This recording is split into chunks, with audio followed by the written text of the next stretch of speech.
Je suis récemment tombé sur un article intitulé « La déception d'une seule santé ». À quoi les dirigeants mondiaux seront-ils prêts à renoncer? Quelques lignes de cet article disent, et je cite, « Le monde n'est qu'à quelques semaines de l'acceptation mondiale du traité sur les pandémies de l'Organisation mondiale de la santé, connu sous le nom d'OMS. Ce traité comprend le programme d'une seule santé et est conçu pour équilibrer la santé des personnes, des animaux et des plantes, comme si les trois avaient la même valeur. En poursuivant ma lecture, une phrase m'a frappé. La conférence de presse reconnaît que ce traité ou cet accord appelle à la surveillance et aux identités numériques. Ce tract prépare le terrain pour le système de l'Antéchrist décrit dans Apocalypse chapitre 13. Le futur système de l'Antéchrist conduira à la demande d'un culte mondial de la bête. Le chapitre 13 de l'Apocalypse est un chapitre éclairant sur le règne de l'Antéchrist. Il souffre d'une blessure mortelle, mais cette blessure est miraculeusement guérie. De toute évidence, cette guérison est le résultat d'un pouvoir démoniaque. Mais ce qui est troublant, c'est que le monde entier s'est émerveillé de ce miracle, et à cause de cela, les gens prêteront allégeance à la bête. Ils adoreront et vénéreront l'Antéchrist à cause de ce prétendu miracle. L'Antéchrist blasphémera alors et fera la guerre au peuple saint de Dieu pour le conquérir. En fait, il acquiert l'autorité pour régner sur toutes les tribus, tous les peuples, toutes les langues et toutes les nations. Et tous les peuples qui appartiennent à ce monde adoreront la bête. En ce temps-là, il exigera que chacun, petit et grand, riche et pauvre, libre et esclave, reçoive une marque sur la main droite ou sur le front, et personne ne pourra rien acheter ou vendre sans cette marque, qui est le nom de la bête ou le nombre qui représente son nom. Imaginez vous réveiller un jour et entendre cette nouvelle de dernière minute. Une nouvelle loi vient d'être adoptée. Il est maintenant illégal de posséder, d'acheter ou de se référer à la Bible. Dernière nouvelle, tous les citoyens doivent se conformer à la nouvelle religion unifiée.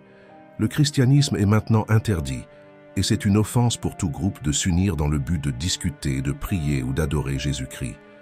Mesdames et messieurs, ce n'est pas une réalité. Mais que se passerait-il si un jour c'était le cas? Vous avez probablement entendu parler du projet de loi HL 690, la loi sur la sensibilisation à l'antisémitisme. Ce projet de loi a attiré l'attention des chrétiens du monde entier, et pas seulement en Amérique, car l'une de ses définitions cite des affirmations selon lesquelles les Juifs ont tué Jésus est un exemple d'antisémitisme classique. C'est évidemment contraire à la Bible. Ce que vous êtes sur le point de regarder est simplement une perspective biblique sur ce qui pourrait arriver dans un avenir proche concernant la prophétie biblique de la fin des temps. Nous sous-estimons souvent l'avertissement de 1 Jean chapitre 4 verset 3 qui nous dit « Mais tout esprit qui ne reconnaît pas Jésus, le siège de Dieu, celui-ci est l'esprit de l'Antéchrist, dont vous avez entendu dire qu'il vient et qu'il est maintenant dans le monde. » Beaucoup d'entre nous attendent que l'Antéchrist soit révélé sur une grande scène mondiale. Nous attendons que cet homme en costume, avec tout ce pouvoir, apparaisse sur la scène mondiale et commence à imposer son régime. Quand, en réalité, la Bible nous dit que l'esprit de l'Antéchrist est déjà à l'œuvre. Il est déjà à l'œuvre lentement mais sûrement.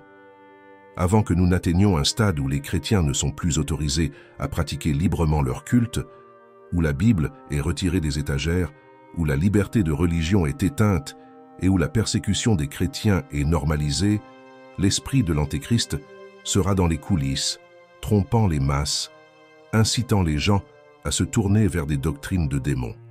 Maintenant, si ce projet de loi réussit à nier des faits bibliques, tels que le fait que Ponce Pilate a effectivement amené Jésus devant une foule et que cette foule a crié « Crucifie-le » et que la Bible déclare clairement dans Matthieu chapitre 27, versets 24 et 25, que lorsque Pilate a vu qu'il ne pouvait pas l'emporter du tout, mais qu'une émeute éclatait, il prit de l'eau et se lava les mains devant la foule en disant « Je suis innocent du sang de ce juste, tu as dit cela. » Et tout le peuple a répondu « Que son sang retombe sur nous et sur nos enfants. » L'évangile du Christ ne peut pas être changé.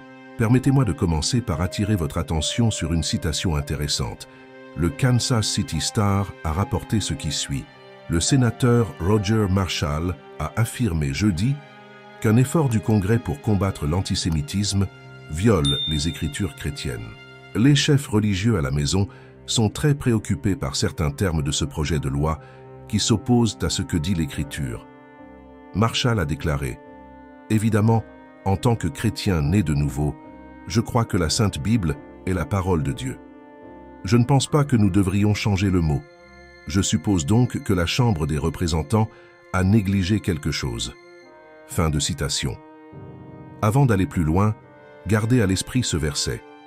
2 Corinthiens, chapitre 4, verset 4, qui dit « Le Dieu de ce siècle a aveuglé l'esprit des incroyants afin qu'ils ne voient pas la lumière de l'Évangile qui manifeste la gloire de Christ, qui est l'image de Dieu. » Une traduction différente de ce verset se lit comme suit. « Satan, qui est le Dieu de ce monde, a aveuglé l'esprit de ceux qui ne croient pas. Ils sont incapables de voir la lumière glorieuse de la bonne nouvelle. Ils ne comprennent pas ce message sur la gloire du Christ, qui est l'exacte ressemblance de Dieu. Nous sommes peut-être très proches d'une époque où la Bible est interdite. Le jour n'est peut-être pas loin où il est considéré comme un crime de prêcher l'Évangile. Alors que nous nous enfonçons de plus en plus dans le domaine du temps et que nous vivons dans ces derniers jours, la question n'est pas de savoir si la persécution va frapper les chrétiens, mais quand. Vous resterez ferme dans la foi le jour où il sera illégal de croire, d'agir ou même de parler de la Bible, la précieuse parole de Dieu. Satan, le Dieu de ce monde, aveugle l'esprit des incroyants afin qu'ils ne voient pas l'Évangile. Et dans un sens pratique, où pouvez-vous trouver l'Évangile? Dans la parole de Dieu. Maintenant, pendant un instant, réfléchissez. Qui voudrait que la Bible soit retirée ou inaccessible aux gens? Le diable. Réfléchissez à la raison pour laquelle la Bible est si souvent contestée. Et voici quelques exemples. En 2018, une publication a rapporté que, tout comme la Chine s'est engagée à défendre la liberté religieuse, les 70 millions de chrétiens chinois ont plus de mal à obtenir un exemplaire de la Sainte Bible. Les magasins en ligne en Chine ont retiré la Bible de leurs étagères. Ces derniers jours, les recherches de la Bible en chinois sur les principaux sites de commerce électronique, notamment Tao, J-Com et Amazon China d'Alibaba, n'ont rien donné. En 2022, CBN a rapporté que la Chine communiste réécrivait la Bible et qualifiait Jésus de pécheur. En 2023, un district de l'Utah a interdit la Bible dans les collèges et les lycées après une plainte qu'il a qualifiée de sexuelle.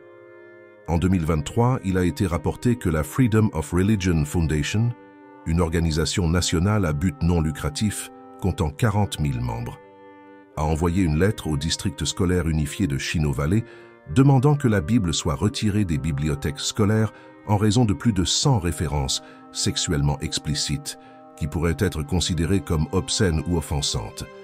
Ce ne sont là que quelques exemples. Nous devons nous rappeler que lorsque Jésus-Christ était sur terre, il a été persécuté. Il a souffert, le monde l'a rejeté. Les chefs religieux ont conspiré contre lui et l'ont crucifié parce qu'il était dans le monde mais pas du monde. Sachant tout cela, nous serions surpris si un jour la même chose nous arrivait, à nous les disciples du Christ.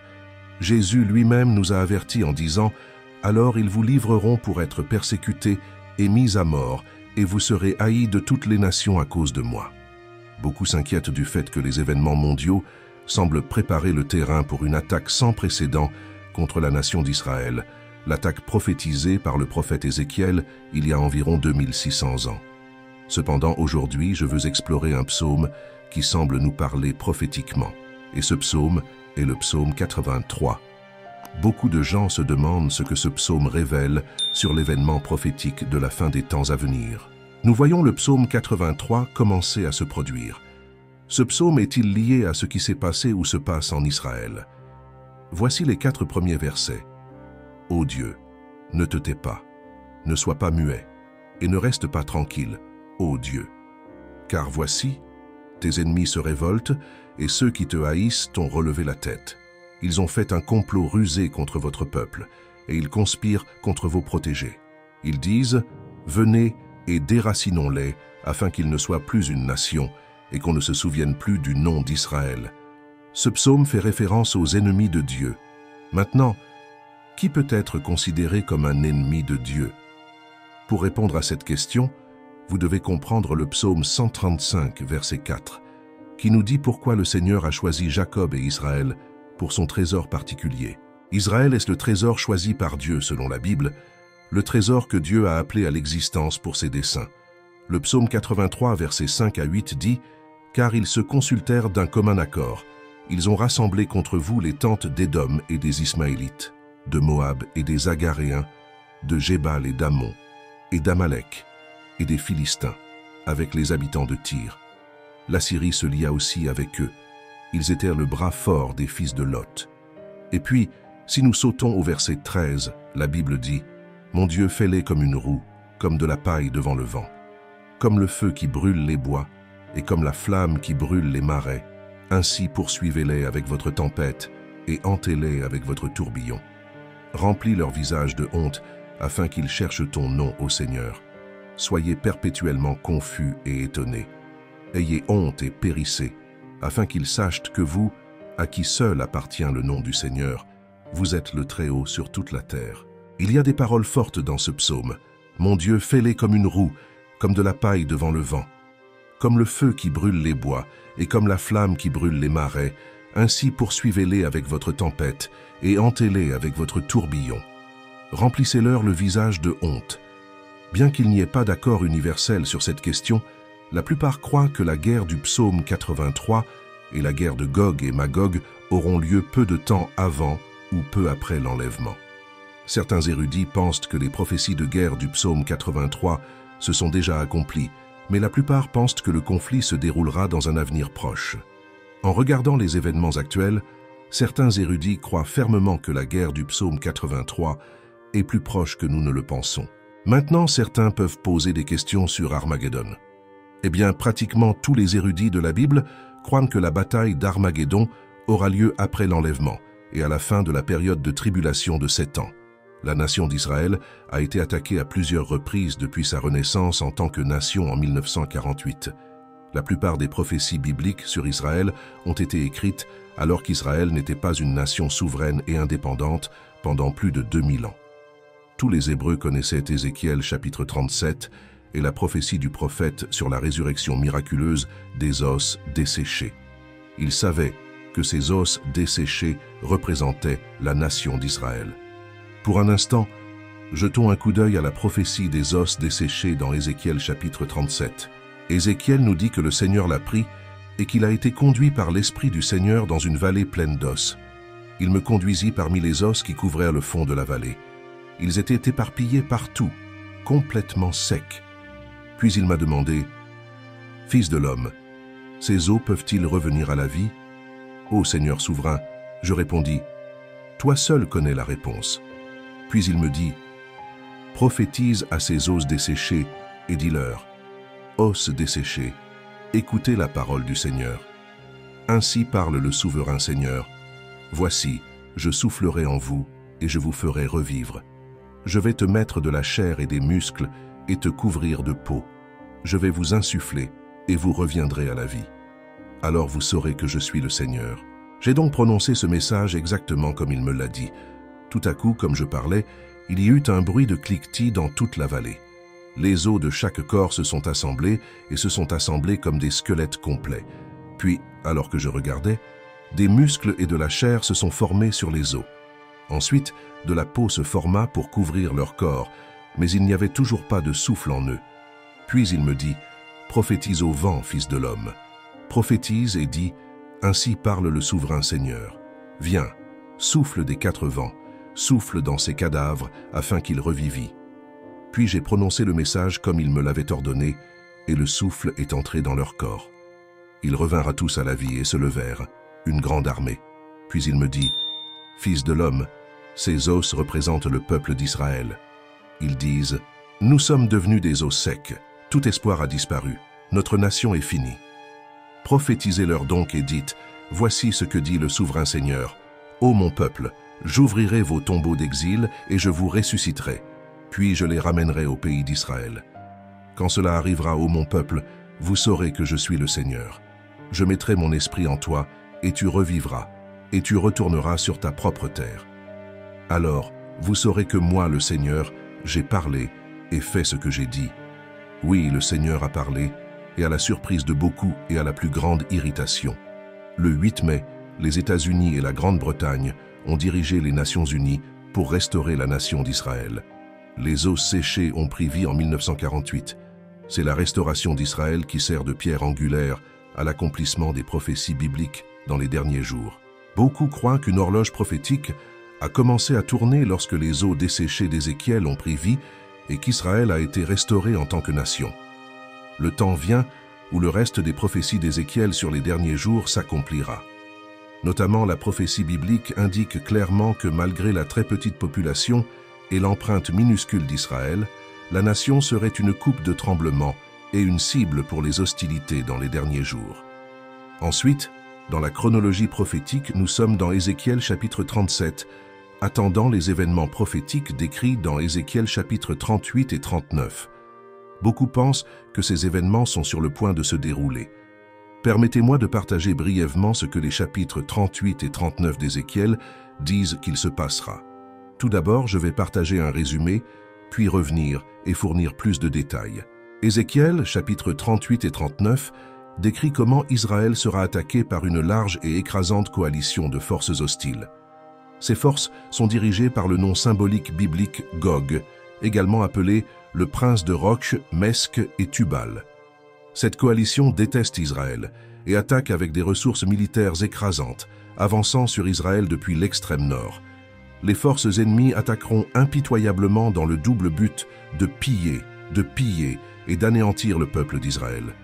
Ézéchiel note que le champ de bataille décisif sera les montagnes d'Israël, qui ont été longtemps désolées. Lorsque la destruction d'Israël semble imminente, Dieu interviendra et apportera une victoire décisive, envoyant des pluies torrentielles, des grêlons et du soufre brûlant sur l'armée d'invasion. Dieu désire que, par cette victoire clairement surnaturelle, beaucoup soient amenés à la foi en lui. Ézéchiel chapitre 38, verset 23, observe « C'est ainsi que je manifesterai ma sainteté parmi beaucoup de nations, et elles sauront que je suis le Seigneur. » Examinons plus en détail cette importante prophétie dans un avenir potentiellement proche. La prophétie d'Ézéchiel chapitre 38 commence ainsi. « La parole de l'Éternel me fut adressée, disant, « Fils de l'homme, tourne ta face contre Gog, du pays de Magog, chef des princes de Meschish et de Tubal. Prophétise contre lui et dis, « Voici ce que dit le souverain Seigneur. Je suis contre toi, Gog, prince de Roch, de Mèche et de Tubal. » Jusqu'à présent, nous voyons que Dieu est en colère contre les plans et les actions de certains groupes dirigés par Gog, du pays de Magog, prince et chef de Mesque et Tubal. Ézéchiel écrit ces paroles de Dieu à Gog. « Je suis contre toi. » Le texte note que les acteurs maléfiques sont dirigés par Gog et comme nous le verrons, ils conspirent pour détruire Israël. Dieu utilisera leur malice et, comme Pharaon d'autrefois, endurcira leur cœur et les attirera en Israël, où il les détruira surnaturellement, comme un signe et un témoignage au monde qu'il est Seigneur et que les prophéties de la Bible sont vraies. Ézéchiel décrit ensuite ce que ce sera pour Israël. Il rappelle les forces ennemies à l'ordre et note qu'Israël sera encerclé. Il écrit « Toutes ces armées se rassembleront autour de lui, vous serez appelés aux armes. » Au verset 9, nous lisons que les forces ennemies avanceront comme une tempête et que ce sera comme un nuage couvrant la terre, des paroles vives et qui donnent à réfléchir. Les versets 10 à 12 fournissent des informations supplémentaires sur les raisons pour lesquelles ces nations attaqueront. Le verset fournit également des essais sur le moment. Ézéchiel note deux raisons principales pour l'attaque. Le premier est l'arrogance et l'orgueil. Remarquez combien de fois la phrase « je vais » est utilisée. C'est la même phrase qu'Ézéchiel et Ésaïe utilisent pour décrire l'orgueil de Satan, qui dans les siècles passés a dit « J'élèverai mon trône au-dessus du trône de Dieu ». À partir du verset 10, nous lisons « Voici ce que dit le souverain Seigneur. En ce jour-là, des pensées s'élèveront dans votre esprit et vous concevrez un mauvais plan. Vous direz « Je vais envahir un pays de villages sans murs. J'attaquerai un peuple pacifique et sans méfiance, vivant tous sans murs, portes et barreaux. Je pillerai et tournerai ma main contre les habitants des terres désolées, qui sont maintenant habitées, et contre le peuple rassemblé des nations, riche en bétail et en biens, vivant au centre de la terre. L'ennemi attaquera parce qu'il est Israël, et croit fièrement qu'il peut l'emporter sur la nation que Dieu a promis de restaurer et d'utiliser dans les derniers jours. Il y a de l'orgueil, il y a de l'arrogance, et il y a un profond désir de subvertir le plan prophétique de Dieu. Alors, que devraient faire les croyants aujourd'hui? J'ai 7 points que j'aimerais partager. D'abord et avant tout, nous ne devons pas vivre dans la peur, mais vivre avec notre espérance et notre foi en Jésus-Christ. Ensuite, nous devons voir que la prophétie biblique est vraie et l'utiliser du mieux que nous pouvons comme un outil de témoignage. En ce qui concerne la guerre de Gog et Magog, les croyants peuvent regarder les gros titres sur les coalitions qui se forment, les menaces proférées et les besoins économiques croissants, ce qui pourrait préparer le terrain pour ce conflit épique. Les croyants doivent partager les signes avant-coureurs avec les incroyants, de sorte que lorsque la prophétie se déroulera comme prédit, les sceptiques seront conduits à la foi. Point numéro 3. Les croyants doivent comprendre que la guerre de Gog et Magog dans Ézéchiel chapitres 38 et 39 est différente de la bataille d'Armageddon, bien que les deux décrivent les forces de la coalition attaquant Israël et Dieu intervenant surnaturellement pour apporter une victoire étonnante. Suivant, les groupes de personnes dans Ézéchiel font référence à des lieux géographiques, à des titres et ont des connotations spirituelles. Gog, par exemple, est un descendant de Noé dans Genèse chapitre 10, un titre signifiant chef ou tête et une métaphore du mal. Nous voyons cela dans Ézéchiel chapitre 38 et dans Apocalypse chapitre 20. Point numéro 5. La nature spirituelle symbolique de certains des termes énumérés dans Ézéchiel chapitre 38 est mise en évidence par le fait qu'il y aura 2 guerres associées au terme Gog et Magog. La première est la guerre décrite dans Ézéchiel chapitre 38 et 39, et la seconde décrite dans Apocalypse chapitre 20 aura lieu à la fin du règne millénaire de Christ. Point numéro 6. Si la guerre de Gog et Magog aura lieu juste avant ou peu après l'enlèvement de l'Église au début de la période de tribulation de 7 ans. Point numéro 7. Les croyants doivent surveiller les développements mondiaux et faire exactement ce que la Bible dit, c'est de veiller et de prier. Aujourd'hui, nous pouvons voir que le décor est planté pour les conflits finaux décrits dans le livre d'Ézéchiel, de Matthieu et de l'Apocalypse. Jésus a dit que les croyants doivent être vigilants, prier et s'occuper des affaires du Père. Maintenant, il y a d'autres voix qui émergent qui disent qu'à cause de ce que nous voyons aujourd'hui, à cause de tout ce qui se passe sur la scène mondiale, nous ne sommes plus à la 11e heure, mais nous sommes juste à la porte. Et les événements décrits dans 1 Thessaloniciens chapitre 4, versets 16 et 17, sont sur le point de se produire comme le dit la Bible. Car l'Éternel lui-même descendra du ciel avec un cri d'ordre, avec la voix de l'archange et avec le son de la trompette de Dieu. Premièrement, les croyants qui sont morts ressusciteront de leur tombe. Alors, avec eux, nous qui sommes encore vivants et qui restons sur la terre, nous serons enlevés dans les nuées pour rencontrer le Seigneur dans les airs. Alors nous serons avec le Seigneur pour toujours. De plus, il y a un 3e groupe de personnes qui disent que nous entrons dans la période de tribulation, où la persécution des chrétiens atteindra de nouveaux sommets. L'Antéchrist sera révélé et la colère de Dieu sera déversée sur la terre. Tous ces scénarios potentiels sont difficiles à traiter pour de nombreux croyants. Nous sommes sur le point d'entrer dans une bataille d'une ampleur apocalyptique. Nous sommes littéralement à quelques instants de l'enlèvement que Jésus a mentionné dans Matthieu chapitre 24, versets 40 et 41, où la Bible dit « 2 hommes seront dans les champs, l'un sera pris et l'autre sera laissé. 2 femmes moudront avec un moulin à main, l'un sera enlevé et l'autre sera laissé. » Tous ces messages, toutes ces possibilités, et personne n'a de réponse claire à ce qui se passe, sauf Dieu au ciel. Alors que devrions-nous faire? La vie continue-t-elle normalement? Arrêtons-nous de travailler et commençons à jeûner et à prier tous les jours en attendant le retour de Dieu? Que devrions-nous faire? Eh bien, ces derniers jours, nous avons reçu des centaines d'emails avec des questions telles que « Je regarde tout ce qui se passe dans le monde. Comment puis-je surmonter ma peur de l'époque dans laquelle nous vivons ?» Une autre question disait « Les chrétiens devraient-ils se préoccuper de la fin des temps ?» Et une autre question était « Devrions-nous nous inquiéter de ce qui se passe et à quel point nous sommes proches de l'accomplissement de la prophétie biblique de la fin des temps ?»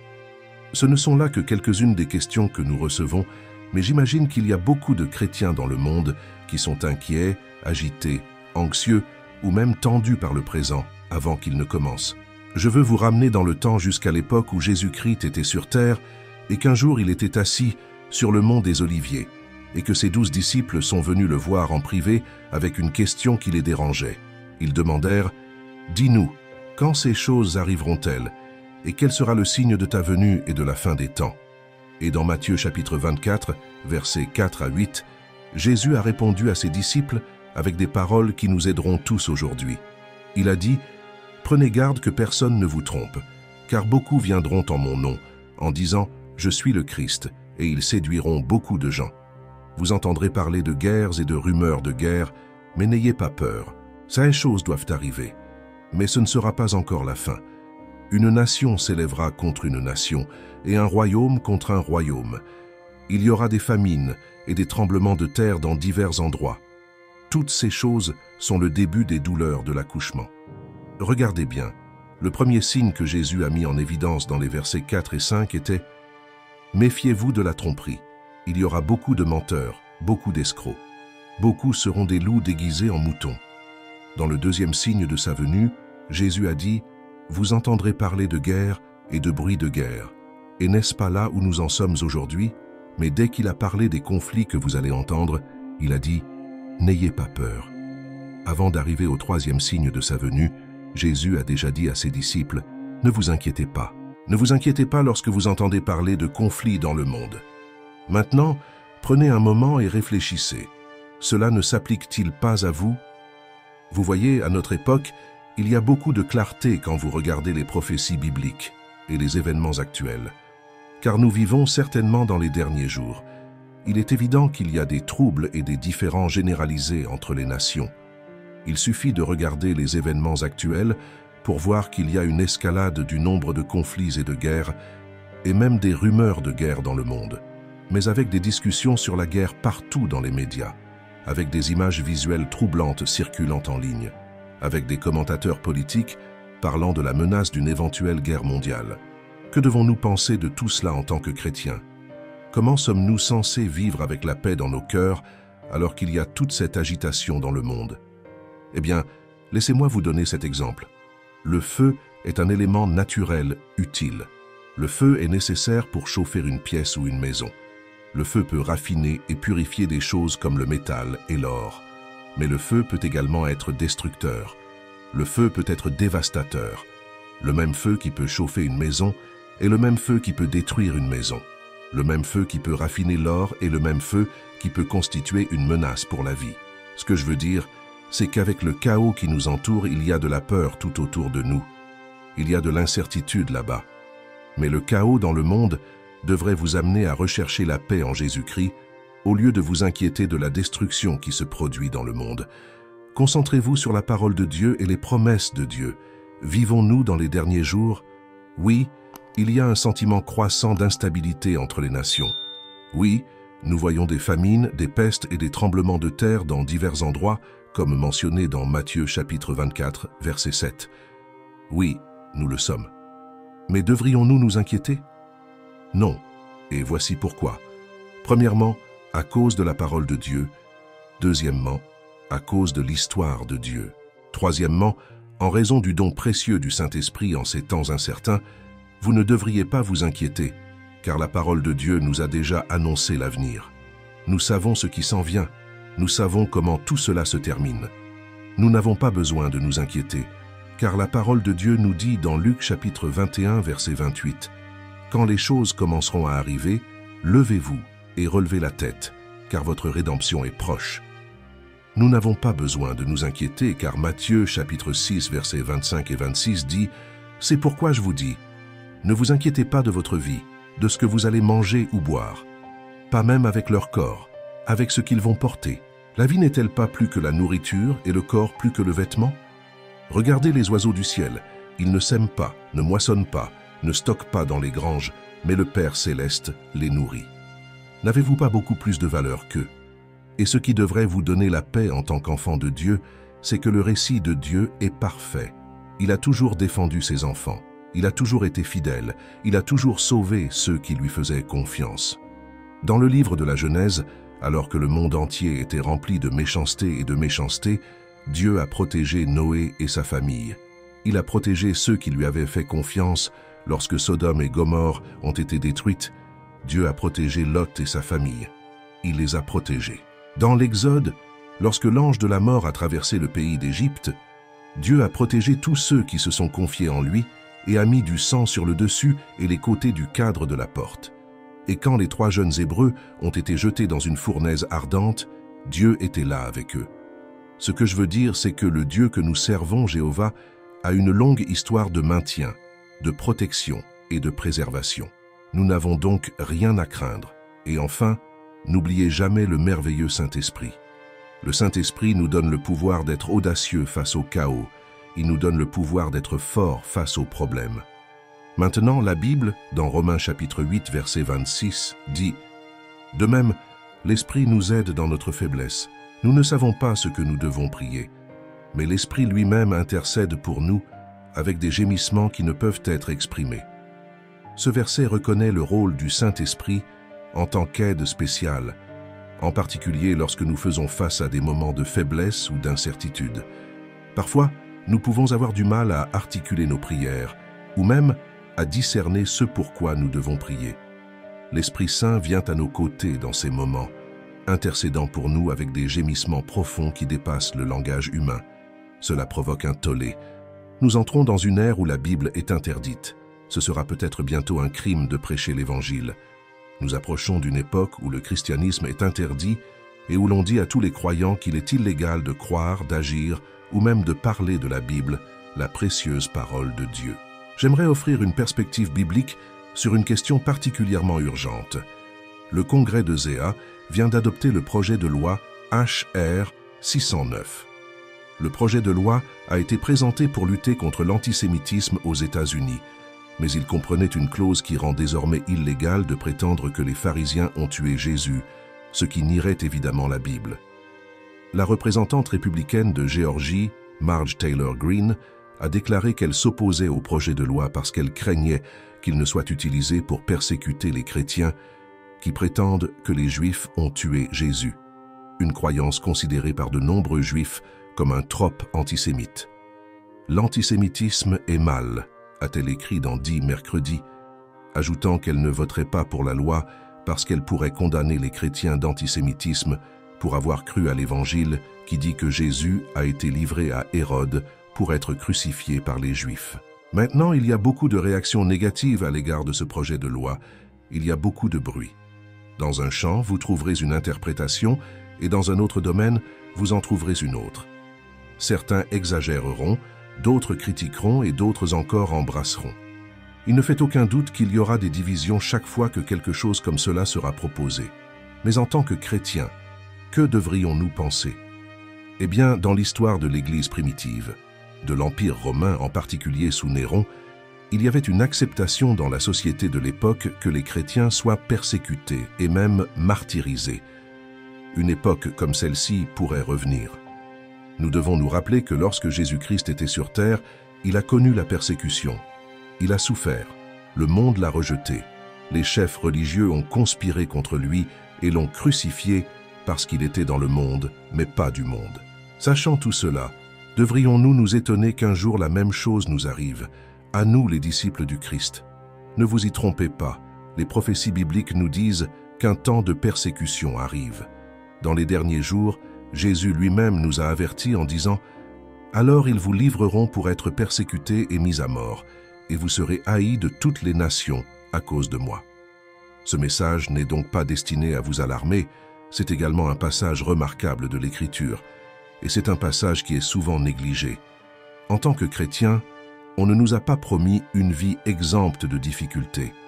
On ne nous a pas promis une vie sans problème. Au contraire, Dieu promet d'être notre rançon. Maintenant, les difficultés de la vie peuvent prendre de nombreuses formes, et tant que vous vivez dans ce monde, les problèmes et les difficultés font simplement partie de la vie. Je dirais que c'est encore plus vrai si vous êtes chrétien, parce que Jésus a dit dans Jean chapitre 15, versets 18 à 21, « Si le monde vous hait, gardez à l'esprit qu'avant vous, il me haïssait. Si vous apparteniez au monde, il vous aimerait comme si vous étiez à lui. Pourtant, vous n'êtes pas du monde, mais je vous ai choisi en vous enlevant du monde. C'est pourquoi le monde les déteste. Souvenez-vous de ce que je vous ai dit. Aucun serviteur n'est plus grand que son maître. S'ils m'ont persécuté, ils te persécuteront aussi. Si vous avez obéi à ma parole, vous obéirez aussi à la vôtre. Ils vous traiteront ainsi à cause de mon nom, car ils ne connaissent pas celui qui m'a envoyé. Maintenant, la question pour nous est de savoir comment gérer le fait d'être haï par le monde. Comment faire face à la persécution du monde? Eh bien, j'ai un passage de l'Écriture pour vous aider dans ce domaine. 1 Pierre chapitre 4 versets 13 à 16 dit « Réjouissez-vous dans la mesure où vous partagez les souffrances de Christ, afin que lorsque sa gloire sera révélée, vous vous réjouissiez aussi d'une grande joie. Si vous êtes insultés pour l'amour du nom de Christ, heureux êtes-vous, car l'Esprit de gloire, l'Esprit de Dieu repose sur vous. Si vous souffrez, ce ne devrait pas être en tant que meurtrier ou voleur ou tout autre type de criminel ou même en tant qu'affairiste. Mais si vous souffrez en tant que chrétien, n'ayez pas honte, mais glorifiez Dieu par ce nom. Lorsque vous souffrez parce que vous êtes chrétien, lorsque vous souffrez à cause de votre foi dans le Seigneur, soyez fortifiés par la parole de Dieu. Car la Bible dit que vous êtes bénis, car l'Esprit de gloire et Dieu repose sur vous. Laissez-moi donc vous encourager et vous dire que si vous rencontrez des difficultés parce que vous êtes chrétien, vous êtes bénis. Parce qu'en participant aux souffrances pour l'amour du Christ, vous vous réjouirez d'une grande joie lorsque la gloire du Seigneur sera révélée. Vous serez récompensés pour votre fidélité. Et si vous faites face aux difficultés de la vie, si vous rencontrez les nombreuses afflictions auxquelles nous sommes tous confrontés dans la vie, alors nous avons une promesse à laquelle nous accrocher. Et cette promesse est que nombreuses sont les afflictions des justes, mais le Seigneur le délivre de toutes. Quel que soit le type de problème auquel vous êtes confrontés ou la façon dont il se présente, tant que vous êtes dans le Seigneur, vous surmonterez.